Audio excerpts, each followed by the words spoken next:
what really spoke to me about when I found Tay on the internet and read it, and then what came from you in all the sessions that we did, was that your reason for doing what you're doing is to get as many people out there delivering quality training, that the frontline delivery of whatever service it is, because everybody we're dealing with is vulnerable, is improved. And the more people you can touch with that enhanced training, and I think you used the phrases like the power of training and stuff like that. And it's like, yeah, training is very, very powerful. You can do a lot of harm with training because it is so powerful, but wow, what a lot of good you can do. Yeah. And the more people out there that are walking out of a training session and going and doing a better job, how fantastic is that? It's just like, that's what it's about. That's what we need to do.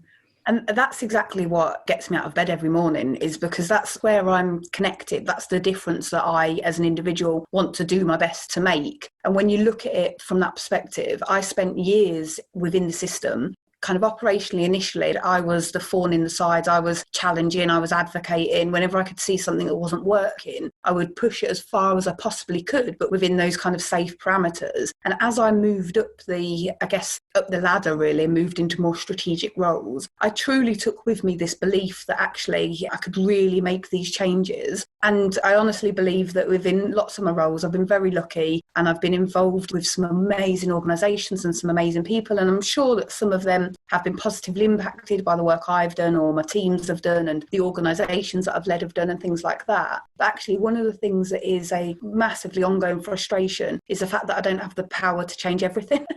Because actually the sector needs more money, the sector needs more time, the sector needs more connected values. It needs to stop being siloed. It needs to look more at prevention. I could go on and on and on, but I can't change all of that. And in some ways, I've fought and fought and fought to change things. And I still do my parliamentary work because I'm forever going to be championing for change. And I think if you want something to change, you need to be involved in it, and you need to be willing to commit to actually exploring and then making that change happen. So I still do my parliamentary work for that, and I work operationally. I always pick a charity that I'm going to really invest in and do a day or two a week so that I keep that connected experience. But actually, the Training for Influence methodology is what I coin in my own mind, my creative solution, because I can't give the sector loads more money. I can't lessen their caseloads. I can't, unfortunately, wave a magic wand and less people will be experiencing abuse. Actually, if I can use something that people are already having, which is that mandatory training and that specialist training, if I can take something that they're already having, is already there,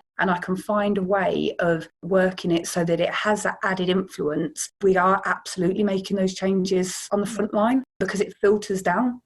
If you think of quality training as being a tree trunk, and how many leaves are impacted upon by the quality of that tree trunk, if the tree trunk is feeding out rubbish, all those leaves will struggle, they'll fail, they'll drop off too soon. But if what's going through there is quality, then those leaves are going to be brilliant. And there are hundreds and thousands of leaves that are affected by that one tree. Sally, I like that. So I'm going to talk to you again and again, aren't I? Just get my motivation.